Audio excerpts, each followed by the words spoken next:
Good morning प्यारे बच्चों।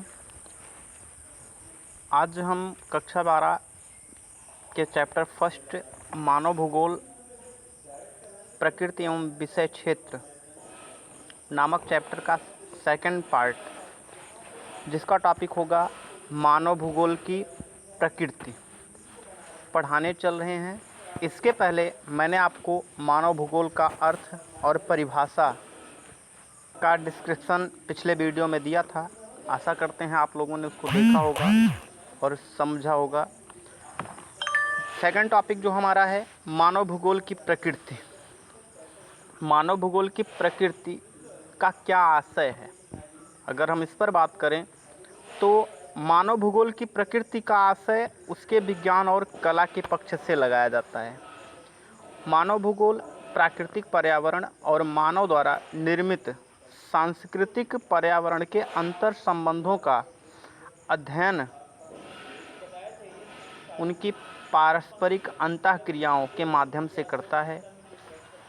भौतिक पर्यावरण में आज भू आकृति, मृदा, जलवायु, जल, प्राकृतिक वनस्पति और समस्त प्राणी जात को सम्मिलित किया जाता है।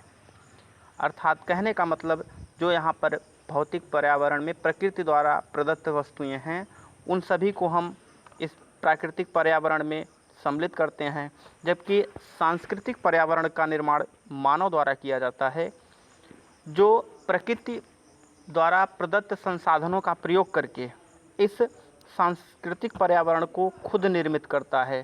मानव प्राकृतिक पर्यावरण से तथा प्राकृतिक पर्यावरण मानवीय क्रियाकलापों से प्रभावित होता है। पर आज के समय में किसी भी समाज में सांस्कृतिक विकास के स्तर की द्योतक जो है हमारी प्रौद्योगिकी है, विज्ञान है, कला है, कौशल है। मनुष्य प्रकृति के नियमों और उसकी प्रकृति को ठीक से समझकर ही आज के समय में अपनी तकनीकी कौशल के बल पर प्रौद्योगिकी का विकास कर रहा है। घर्षण और ऊष्मा के ज्ञान ने उसे अग्नि के आविष्कार में सक्षम बनाया। डीएनए और आनुवांशिकता के सूत्र को समझ करके वह रोगों का इलाज करने में सक्षम बना। वायु की गति के नियमों ने उसे तीव्रगामी वायुयान इत्यादि बनाने में उसकी मदद की। प्रकृति का ज्ञान प्रौद्योगिकी को विकसित करने में, जबकि प्रौद्योगिकी उसे प्रकृति में परिवर्तन लाने में सक्षम बनाती है। कहने का आशय, अगर मनुष्य को प्रौद्योगिकी का ज्ञान विकसित करना है तो निश्चित ही उसे प्रकृति में कुछ न कुछ परिवर्तन लाना होगा। सभ्यता से लेकर के आदिकाल में मनुष्य ने प्रकृति को अपने चंगुल में दबा रखा था, लेकिन धीरे धीरे मानव ने स्वयं को प्रकृति के अनुकूल बना लिया और सभ्यता के विकास की आदिम अवस्था में प्रौद्योगिकी का जो हमारा स्तर था वो अत्यंत निम्न था। लेकिन जैसे जैसे समय बीतता गया वैसे वैसे मनुष्य ने जो है अपने तकनीकी बल, कौशल, बौद्धिक स्तर के बल पर प्रकृति के साथ सामंजस्य स्थापित करके उसे भी अपने अनुरूप बनाने का प्रयास किया। मनुष्य की इसी अवस्था को जो है पर्यावरणीय निश्चयवाद कहा गया। प्रकृति मानव पर जब अपना पूर्ण नियंत्रण स्थापित कर ले तब वह अवस्था मानव की प्राकृतिकरण कहलाती है। लेकिन आज इसके ठीक विपरीत स्थितियां हैं। आज मनुष्य प्रकृति को अपना दास या अपने अनुकूल बनाने की कोशिश कर रहा है, न कि प्रकृति जो है मनुष्य को अपने अनुकूल बनाने की कोशिश कर रही है। और इन्हीं दोनों के अंतर संबंधों के संघर्ष के परिणाम स्वरूप हमें भविष्य में आने वाले समय में अनेकों समस्याओं का सामना करना पड़ेगा। कुमारी सैंपल महोदय ने कहा है कि मानव जो है भूपृष्ठ की उपज है। मानव जो है भूपृष्ठ की उपज है। उसकी हड्डियों, तंतुओं, मस्तिष्क तथा आत्मा में प्रविष्टि मिलती है। मानव भूपृष्ठ की उपज है। भूपृष्ठ का मतलब जिस क्षेत्र का जैसा धरातल होगा, जिस क्षेत्र की जैसी पर्यावरणीय बनावट होगी, उस क्षेत्र के मानव का विकास भी उसी क्षेत्र की पर्यावरणीय बनावट और धरातल के अनुरूप होगी। मानव का प्राकृतिकरण और प्रकृति का मानवीयकरण। आज के समय में मानव का प्राकृतिकरण और प्रकृति का मानवीकरण। मानव जितना प्रकृति के करीब रहे, मनुष्य का उतना ही भला होगा। मनुष्य उतनी ही प्राकृतिक आपदाओं, उतनी ही विषम परिस्थितियों से बचा रहेगा। और मनुष्य जितना प्रकृति से दूर भागेगा, उसको आने वाले समय में उतनी ही समस्याओं का सामना करना पड़ेगा।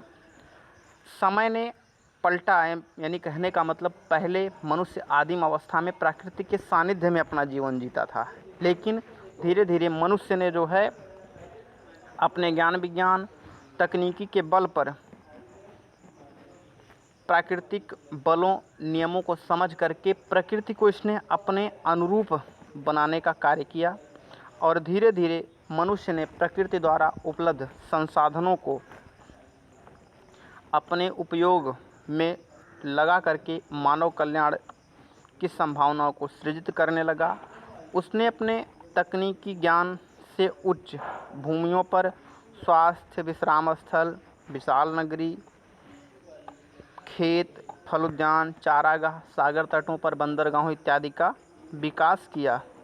और भूगोलविदों ने बताया कि प्रकृति जो है मनुष्य के लिए एक योजना प्रस्तुत करती है, और मनुष्य ने संभववाद का सहारा लेकर के इस योजना का पूर्ण लाभ उठा करके उस संसाधन को अपने अनुकूल बना करके उसे साधन के रूप में प्रयोग किया।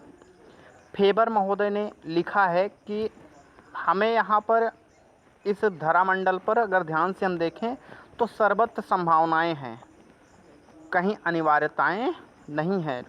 सर्वत्र संभावना और कहीं अनिवार्यता, अगर आप दो तथ्य पे ध्यान देते हो तो सर्वत्र संभावना। प्रकृति अगर हमको मैदान दे दे तो इस मैदान पर हमको क्या बनाना है। ज़रूरी नहीं कि हमें से प्रकृति कहेगी यहाँ पे खेती करो, इस पर हम नगर बसा सकते हैं, इस पर हम स्कूल बना सकते हैं, इस पर हम सड़कों को बना सकते हैं। मतलब हम जो करना चाहें वो कर सकते हैं। प्रकृति हमको संभावना दे रही है, लेकिन प्रकृति हमारे लिए इस तरह की बाध्यता या अनिवार्यता नहीं लागू कर रही है कि हमको बस जो बता रही है वही करना है। और कल का जो हमारा टॉपिक होगा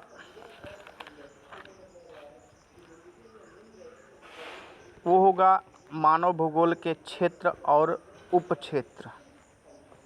तो आशा करते हैं आप इस वीडियो को ध्यान से देखेंगे। और इस पर जो है मेरा एक क्वेश्चन बन रहा है कि मानव भूगोल की प्रकृति का सविस्तार वर्णन कीजिए। आप इस प्रश्न का उत्तर लिख करके जो है ग्रुप में सेंड करेंगे। जय हिंद।